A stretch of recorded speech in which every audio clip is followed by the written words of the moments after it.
అన్న మాట మార్చారు. మా పవన్ కళ్యాణ్ గారు మళ్ళీ మాట మార్చారు. వింటారా? పవన్ కళ్యాణ్ గారు ఏం చెప్పిందో వింటారా? వినండి. నేనేం చెప్పాను సార్, తిరుపతి లడ్డులో అడల్ట్రేషన్ జరిగిందని చెప్పాను. మీరు కరెక్ట్ చేసుకోండి. నేను ఎందుకు మాల వేసుకుని తిరిగానంటే, నేను మనోహర్ గారు చాలా పర్యాలు మేము తిరుపతి వెళ్ళినప్పుడు, తిరుపతి తిరుగుతున్నప్పుడు మాకు చెప్పారు కల్తీ జరుగుతుంది సార్. ఇక్కడ జనంలో ఉన్న మాట చెప్తాను సార్.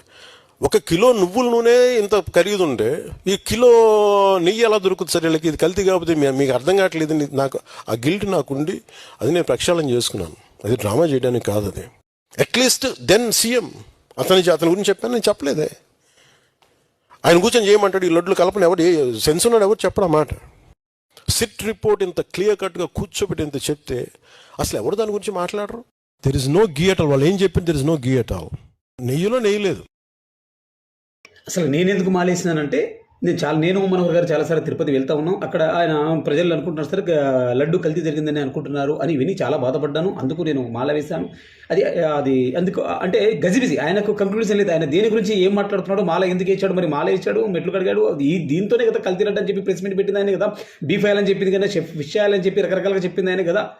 అడల్ట్రేషన్ అంటే కల్తీ జరిగిందని మాత్రమే చెప్పాను అంటే ఇంక ఏమీ మాట్లాడలేదా మీరు? బీఫ్ అని కానీ, తర్వాత ఫిష్ అని చెప్పి, తర్వాత పిగ్ ఆయిల్ అని, ఇవన్నీ ఏం చెప్పలేండి కదా.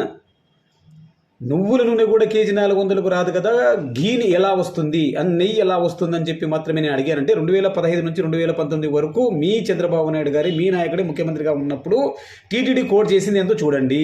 270 నుంచి 380, 376 రూపాయలు కోట్ చేసింది. అంటే 370 రూపాయలు అనుకుందాం, 380 రూపాయలు అనుకుందాం చంద్రబాబు నాయుడు కొన్న ఘీ.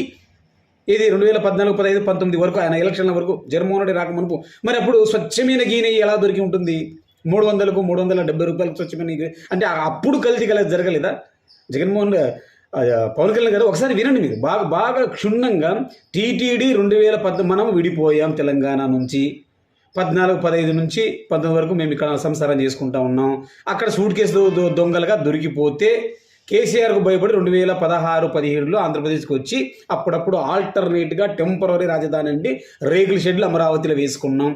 అప్పటి నుంచి 2019 జగన్మోహన్ రెడ్డి గారు రాకముందు వరకు టీటీడీ కొన్న నెయ్యి పట్టీల ధరని మీరు పరిశీలించండి. ఆ రేటుకు అప్పట్లో నిజంగా ఆవు నెయ్యి, స్వచ్ఛమైన ఆవు నెయ్యి వస్తుందా? మరి అప్పుడు కల్తీ జరిగిందా అది కూడా చెప్పండి. దానికి మాలేయండి, దానికి మెట్లు కడగండి. ఇలాంటి కంక్లూజన్ మీరు ఇవ్వరు.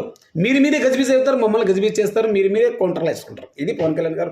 మరి నేను జగన్మోహన్ రెడ్డి గారి గురించి మాట్లాడినా, దెన్ సీఎం అలా ఇప్పుడు చేయరు కదా. మరి అలా అన్నప్పుడు మరి జగన్మోహన్ రెడ్డి గారు హిందూ ద్రోహి, ఆలయాల ద్రోహి అని ముద్ర వేస్తూ బ్యానర్లు కడుతున్నారు మీ టీడీపీ కూటమి ప్రభుత్వం.